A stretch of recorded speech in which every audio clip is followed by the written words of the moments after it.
Fala aí, galera, aqui é o Cidadão X. Vamos ver se eu encerro esse vídeo aqui agora, né? E parece brincadeira, ficção, mas pode ser verdade. Eu falei sobre o processo de sobrevivência do vírus, né? Que ele tem um objetivo simples, que é sobreviver.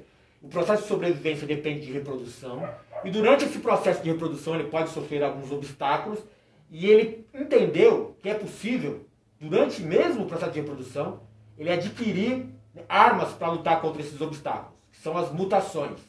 Então, naquela questão de seleção natural do mais forte, o vírus vai pegando características, né, que surjam aí nas novas gerações e que sejam úteis para garantir sua sobrevivência, para superar esses obstáculos contra, né, o seu objetivo de viver ou sobreviver, e vai sendo passado à frente. Então surgem as novas variantes, né, as novas linhagens, as novas cepas. E falei que o Brasil é um perigo para a humanidade nesse momento, porque com o contágio descontrolado, o número de pessoas contaminadas, né, é proporcional ao número de oportunidades que o vírus tem de evoluir.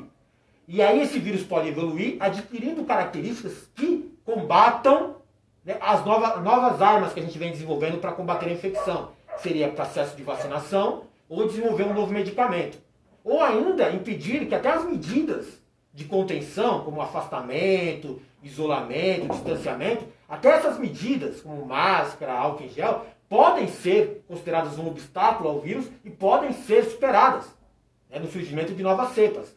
Esse é o processo do vírus, galera. E o Brasil é um perigo por isso, porque está descontrolada a contaminação aqui. Então as chances são muito grandes. E aí coloca o mundo inteiro em risco. Como eu falei para vocês, como uma característica que ameaça, ou chama a atenção do mundo nesse momento, a cepa brasileira, a tal da P1, ela mudou o perfil-alvo de vítimas do vírus, né, o hospedeiro. Então o vírus atingia pessoas mais idosas, pessoas mais vulneráveis, né, e já está acabando essas pessoas. Ou a humanidade aprendeu a esconder essas pessoas, né, evitar que elas se contaminem, que elas sejam prejudicadas pelo vírus. Então o vírus vai mudar e vai gerar umas novas características. Dentre elas, escolher um novo perfil-alvo. Então o vírus hoje ele é capaz de atingir pessoas com idades menores. Então é um risco. Né? Como eu falei, sempre há o risco de surgir um vírus que seja mais resistente aos anticorpos produzidos pela vacina, por exemplo. É muita coisa para falar, eu fico às vezes meio engasgado aqui sobre como definir cada coisa, ou me perder aqui. A ideia, por exemplo, o vírus ele tem a questão das circunstâncias. Ele observa as circunstâncias favoráveis ou desfavoráveis, aproveita algumas e supera outras. Então, por exemplo, eu estava dizendo que ele já mudou o perfil-alvo do seu hospedeiro. Como eu falei para vocês, né, o vírus aqui no Brasil adquiriu novas características, né, que permitem a ele atingir um novo grupo de pessoas, né, um novo perfil de hospedeiro-alvo, já que aquele perfil anterior estava sendo um pouco mais difícil de ser atingido. Então atinge agora pessoas mais novas. E aí geram toda aquela questão das consequências, colapso do sistema, mais mortes e mais oportunidades de mutação. E o vírus ele faz isso, cara. Ele observa as circunstâncias, né, do contexto ali da sua vida, né, e seleciona as circunstâncias mais favoráveis, aproveita elas e elimina, supera circunstâncias desfavoráveis, que se tornem obstáculos à sua sobrevivência. Se o vírus entender aqui, alguns dias, alguns meses, alguns anos, que esse perfil-alvo também ainda não é o ideal, né, as pessoas mais novas, ele já não atinge mais os velhos, já não atinge mais os doentes, ou atinge velhos, atinge doentes, e depois passou a atingir pessoas mais novas, e de repente esse grupo de alguma forma conseguiu criar uma barreira de resistência contra o contágio, o vírus pode mudar de novo. O vírus pode, por exemplo, adquirir características de infectar outros seres, além do ser humano. Pode infectar a partir de agora cães, gatos, gado, no caso até bolsomínios, pode infectar aves. Né? Ele pode mudar. No processo de mutação ele pode adquirir essas características e como isso, né, favorece ele de alguma forma, essa característica vai ser passada para frente. E se ele conseguir atingir um novo perfil ou uma nova espécie de hospedeiro, que é a parte também muito perigosa, vai garantir que ele tenha muito mais vítimas e muito mais oportunidades de sobreviver e evoluir para garantir essa sobrevivência. Então é um perigo, né? As autoridades mundiais monitoram, né, a evolução do vírus, para ver se ele não está passando a contaminar cães e gatos, animais domésticos, que podem, né, fazer com que a infecção fuja totalmente ao controle, né, porque você consegue até conscientizar algumas pessoas, né, a manter algumas medidas de contenção. Você não consegue prender uma ave, por exemplo. Você não consegue impedir um cão e um gato, né, simplesmente conversando com ele. E ele passa a ser um transmissor. Além de gerar mais uma oportunidade de evolução para o vírus, ele passa a ser um objeto infeccioso. Um objeto, uma ferramenta de infecção que ameaça qualquer outro ser. E isso está lá, cara. É uma ferramenta do vírus, uma arma dele, capacidade de mutação. Então ele aproveita essas oportunidades. Quanto mais pessoas ou mais criaturas contaminadas, mais chances de mutação o vírus tem, né, e mais chances de aproveitar as melhores ele vai, né, utilizar. Mas, cidadão X, e se o vírus, né, por exemplo, durante uma mutação, se tornar altamente letal?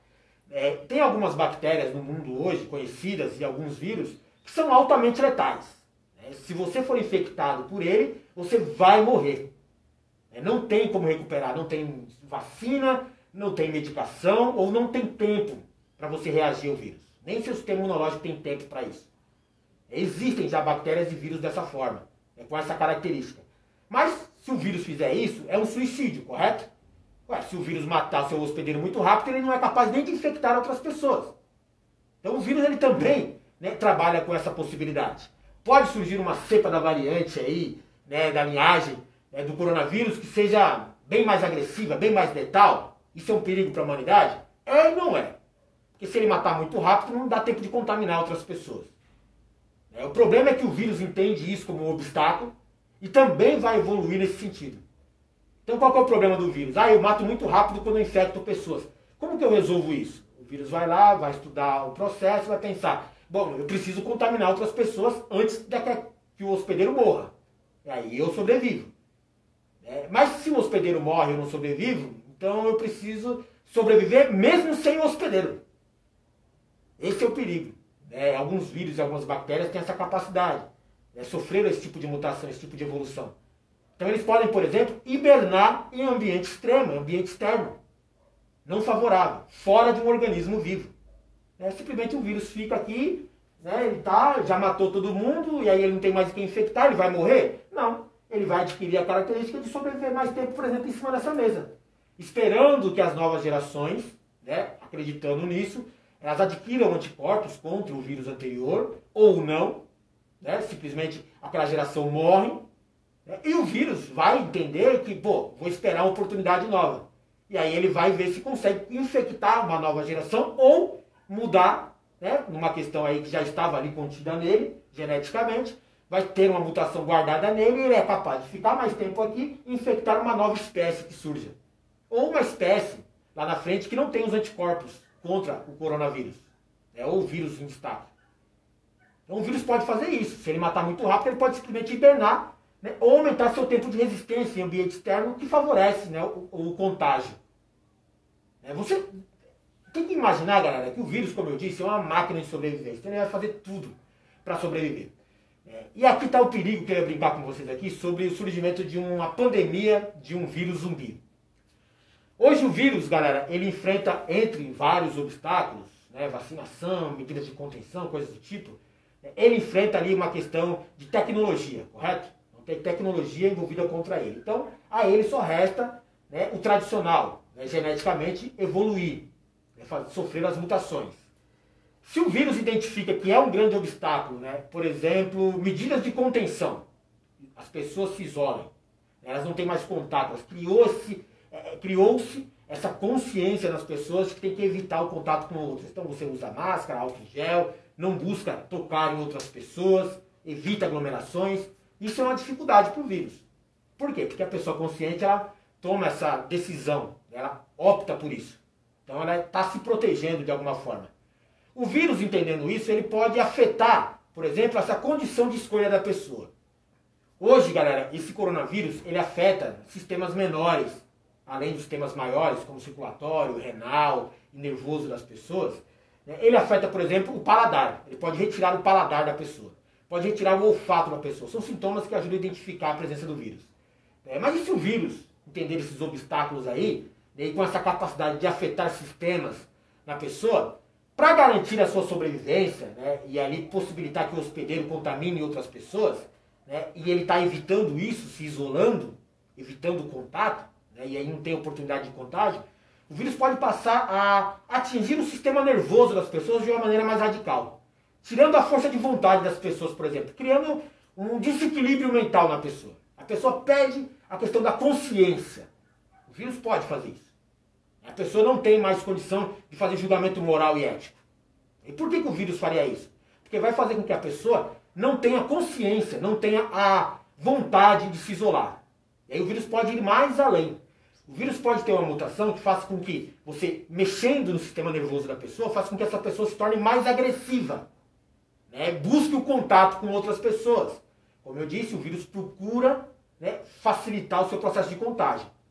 Então ele pode fazer com que o hospedeiro perca o controle, não queira mais se proteger, não queira mais se isolar, e ao contrário, busque contato com outras pessoas, ainda que de maneira agressiva, que é uma maneira mais eficiente. Então você teria uma pessoa infectada, que não tem consciência dos seus atos, né, não está ali se protegendo, nem tem consciência de que está infectada, e pelo contrário, ela se torna agressiva. Ela passa a querer contato com outras. E é uma forma de você garantir esse contato, essa agressividade, de maneira mais bem ilimitada. Porque ela vai procurar, ela vai para cima de outra pessoa. Então você vai ter um hospedeiro agressivo e sem consciência. O vírus pode entender que máscaras e álcool em gel e outras medidas dificultam o contágio. É através de partículas de ar, ou contato por saliva, coisas do tipo assim. E isso é muito pouco para o vírus. As pessoas já aprenderam a se defender disso. Então o vírus pode, inclusive, mudar ali o processo de infecção e fazer com que o processo de infecção passe a ser através do contato, com exposição de sangue, por exemplo. Mordida, uma saliva. Então, aquela pessoa que já é um hospedeiro agressivo, porque tem o seu sistema nervoso afetado, passa a procurar inconscientemente a morder outras pessoas, a arranhar, a machucar outras pessoas. Está parecendo com um zumbi para você já ou não? Esse vírus também ele pode sofrer algum tipo de mutação, entendendo as dificuldades das circunstâncias, os obstáculos que surgiram. Ele pode entender que um organismo desse tipo, sem vontade própria, totalmente descontrolado, ele não consiga mais processar ali os estímulos para garantir sua sobrevivência. Um organismo comum ele precisa de recursos para sobreviver. Precisa de ar, precisa de comida, de água. O vírus pode entender isso como um obstáculo. Então o vírus pode mudar essa pessoa também. A partir de então, esse hospedeiro, com tudo isso que eu já falei para você, ele passa a precisar, um instinto bem básico de sobrevivência, a se alimentar. E não produzindo lá mais comida própria, não sabendo se comportar socialmente, ele pode identificar outras pessoas como uma fonte de proteína, por exemplo. Carne. E por fim, um agressivo canibal. Bom, o vírus ele pode entender também que, de repente, existem limitações para isso, para o hospedeiro, fisicamente. O hospedeiro que não tem consciência, não tem controle nervoso das suas vontades, e muito agressivo, ele pode sofrer uma reação das pessoas não infectadas. Por exemplo, essas pessoas podem começar a neutralizar uma pessoa já contaminada, de diversas formas, como, por exemplo, até matando. Você pode matar uma pessoa que está infectada e aí você não corre o risco, já que ela estava vindo para cima de você descontrolada, queria te morder, queria te contaminar de qualquer forma, ainda que inconsciente, você tem que cuidar dela, você tem que neutralizar aquela ameaça. E uma neutralização mais radical seria até você eliminá-la. Mas você pode tentar conter essa ameaça, por exemplo, só amarrando, batendo, quebrando as pernas, os dentes da pessoa. Pode ser uma alternativa para não matar, correto? O vírus pode entender que isso é um obstáculo a ser superado e fazer com que o sistema nervoso da pessoa pare de sentir dor. Ele tem uma inibição nos sentidos de dor. E aí o hospedeiro ele não sente mais dor. Então tira essa limitação das pessoas evitarem o contágio de maneira extrema. Na verdade só ia sobrar a maneira mais extrema, que seria a eliminação, a morte. Um tiro na cabeça, por exemplo, e derrubar todo o sistema nervoso e o organismo, incapacitar aquele organismo. Mas o vírus pode entender e tirar os neurotransmissores de dor, de funcionamento no hospedeiro, fazer com que aquela pessoa se comporte, além de maneira descontrolada e raivosa, agressiva, ela não sinta dor. Então você vai atirar na perna da pessoa, por não sentir dor, ela vai continuar avançando sobre você. Você vai atirar em alguma outra parte do corpo não letal, imediatamente naquela pessoa, e ela vai evitar a dor e vai para cima de você. Então agora você tem uma criatura descontrolada, sem consciência, agressiva, tentando te atacar de qualquer forma, te machucar de qualquer forma, e que não sinta dor. Tá parecendo com um zumbi? Mas veja que nada disso é uma questão do vírus tentar criar um apocalipse zumbi porque ele viu, né, no filme, viu no seriado. Seria só uma reação natural de algumas mutações que o vírus entenda que seriam úteis para a sua sobrevivência. Ainda que ele tenha que interferir no hospedeiro, causar essas mutações no hospedeiro. Não é impossível para o atual coronavírus chegar a esse ponto. É bem complicado, mas não impossível esse processo. Tá? O vírus pode entender que ele precisa modificar o hospedeiro, ele precisa adotar novas características a esse hospedeiro para garantir sua própria sobrevivência. Ele precisa aumentar a sua capacidade de contágio, a capacidade de sobrevivência do hospedeiro, ainda em condições extremas. Ele precisa controlar a vontade do hospedeiro, né? Por exemplo, subtraindo suas condições de escolhas éticas e morais, afetar o sistema nervoso, afetar, né, a questão da inibição da dor, afetar a questão da necrose da pele. A gente fala sempre do zumbi e fala sobre necrose. Né? Ah, o bicho parece imortal. Por quê? Porque ele não sente dor. É assim que a gente enxerga um zumbi. Você atira, quebra a perna, taca fogo e ele não para. Né? Porque ele é imortal ou porque ele já está morto? Não, é porque ele não sente dor. Pelo menos numa realidade, né, condicionada à nossa percepção, seria isso. Vamos falar de realidade aqui, um zumbi real. E a questão da necrose, o que passa aquele sentimento, aquela falsa imagem, né, de morte, né, que seria a pele necrosada, a pele podre, coisas do tipo, já é possível hoje. Existem drogas que causam esse tipo de efeito nas pessoas. Além de afetar a condição de percepção da própria pessoa sobre a sua condição, ela também não sente dor, ou pelo menos não liga para a dor. Então você vai observar lá, sai de banho, ou a tal da droga Crocodile, ela já causa esse efeito nas pessoas. Necrose da pele, do organismo da pessoa, ainda com ela em vida. Então você olhando aquela pessoa vítima, né, de casos extremos dessas drogas, você pensa que é um zumbi. Como uma pessoa pode estar viva com o osso exposto, né, com o crânio, né, aberto, né, podre, né, com bichos? A imagem do zumbi, mas aquela pessoa ainda está viva. Existem alguns fatores circunstanciais ali, né, sintomas da droga, que impedem aquela pessoa de ter consciência da sua própria condição de vida. Mas você pode encaixar, inclusive, isso dentro de um hospedeiro de um possível vírus zumbi. Afetou tanto a condição de vida da pessoa, mudou tanto, transformou tanto o hospedeiro, que ele pode, durante o seu processo de inibição da dor, que era para facilitar ali, quebrar as limitações de contágio, ele também pode não ligar mais para a necrose da pele. Ele simplesmente vai decompondo em vida e não percebe, não reage a isso. É o zumbi, galera. E como eu disse para você, nada é assim tão fora da realidade, tão ficção assim. O atual coronavírus tem uma grande capacidade de mutação e pode inclusive afetar alguns sistemas dos seus hospedeiros, das suas vítimas.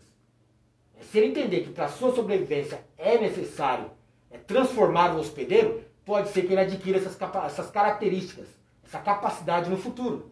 Ou então a gente pode ter um novo vírus que surge aqui para frente, que tem esse tipo de condição, que tem esse tipo de habilidade.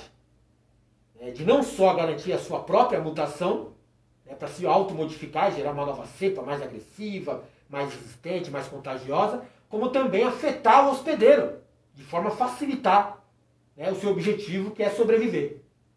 Beleza? Aqui é o Cidadão X. Tomara que tenha ficado bom, galera. Valeu!